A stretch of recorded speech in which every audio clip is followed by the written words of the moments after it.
Hey everyone, Alex Wilson here again from the DBT Download. Nice to be with you. Now, today I actually wanted to talk about a concept. I picked up a book recently called The Coddling of the American Mind. If you've seen this book, Greg Lukianoff and Jonathan Haidt, I think that's how you say it. This is some writing by these people. Um, Really interesting stuff. I believe one of them is a lawyer and the other one a psychologist. Don't quote me on that, but that's my understanding of their backgrounds. But they were writing about something in this book that was just so DBT aligned, and it just really jumped out at me. And they were talking about something called the untruth of fragility. Now, they described this is the belief, as the belief that whatever doesn't kill you makes you weaker.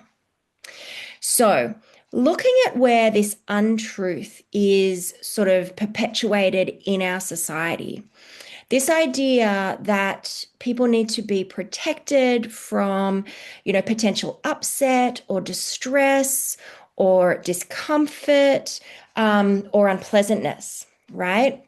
Now, I'm not suggesting for any moment that we should allow people to be unsafe or hurt or in danger or any of that stuff. But what we're talking about here is the idea of fragile emotions, right?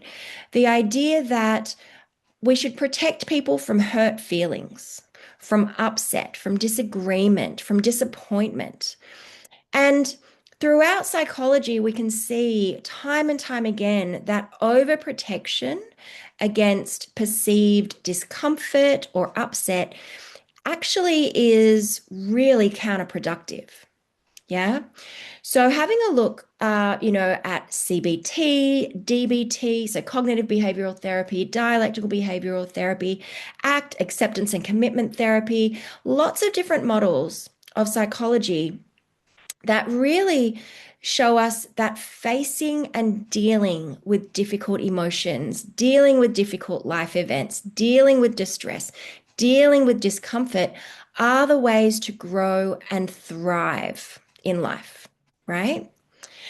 However, this untruth of fragility, as these authors describe it, is this myth that we actually need to protect ourselves and everybody else from discomfort. And you can see this play out. Some of the examples they were using in this book were from American university campuses. And they were talking about this real shift in around, 2013, 2014, this real shift where students started to express concerns about triggers in, historical literature or upset that historical figures or writings might cause. The need to put trigger warnings on lots and lots of things. And let me be clear, being thoughtful and mindful of the impact of words and ideas on people is a good thing. We should absolutely be mindful and compassionate. However, they were talking about this idea that students were viewing themselves and their peers as so fragile that words alone could cause irreparable damage. That's an interesting concept, isn't it? That, we would think that words alone could cause such trauma and damage that it would be, so devastating for somebody. Is that a helpful belief? I would argue it's probably not. Is it a true belief? I'd also argue it's probably not. What does matter is the meaning we put to the words, the meaning we put to the ideas, to the experiences.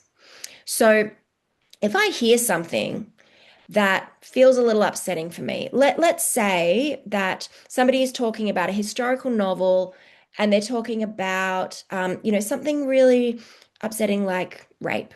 Okay, something objectively that most people would be like, oh, that could be triggering. If I hear those words and it really sends me into a spiral where I'm unable to regulate myself, um, that's telling me something more important, which is there is something there that I need to work on and understand and get support around, right? That's leading me to, oh, there might be some history here that I need to unpack. There might be some extra support I need to get. Hearing those words is not what caused my pain. It's simply bringing to my attention the pain that's already there, but I've gotten really good at avoiding. And in psychology and mental health, we know that avoidance makes things worse. It makes anxiety worse. It makes all symptoms worse. It makes depression worse. We really need to acknowledge and deal with the things that cause pain and to do that in a way that we can kind of heal and move through. Avoidance just leads to more avoidance. So we need to be compassionate, we need to be mindful, and we need to understand that people have different reactions to things than we might. I might hear something and it doesn't trigger me at all. Somebody else might hear something and it might trigger a lot of distress for them.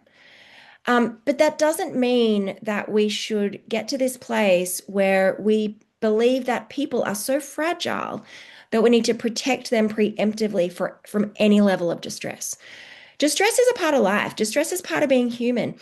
Dealing with, facing, and working through distress is what builds long-term emotional resilience, right? Now, we need to do that with support. We need to teach people how to do that. It's not enough to just say, hey, you've been triggered. Oh, well, deal with it yourself. Just be resilient. That's not the way to deal with it. But the way to deal with it is say, oh, you were triggered. Okay. What sort of supports and skill development are going to be helpful at you dealing with that? And coming out of the other side of that, perhaps more understanding of yourself, more compassionate towards yourself, and feeling more capable, not less capable. And the problem is that when we protect against this untruth of fragility, we're actually making people less capable. And the authors of this book, talk about increasing suicide rates in young people, increasing depression and anxiety. We're seeing this worldwide, that, people are more protected from distress and harm than they've ever been. And yet their mental health is worse. Why is that? Right? So in DBT, we call this distress tolerance, this whole concept of we cannot remove distress, and that shouldn't be our goal. Our goal should be increasing our skillfulness at managing distress, because then life feels better. And then we can ride out the waves of life without falling into overwhelm as frequently or as intensely. Now, this can be a controversial topic, right? Sometimes people will hear what I'm saying and say, oh, well, you're just saying to toughen up, or, what would you know about distress and all that sort of stuff. I've worked with distressed people for over 20 years. Highly suicidal, highly risky, highly complex individuals, lots and lots and lots and lots of trauma. I really understand the levels of pain that people can be in. And I also know the way out of it is not avoidance. The way out of it is not to tell somebody that they are so fragile that they need to avoid any potential triggers. The way out of it is to build their confidence and their ability to notice, oh, I'm having a feeling, I'm having a reaction, and that's just fine. I can survive that. I can survive being distressed. I can survive being triggered. I can survive even something like a panic attack. I can survive that.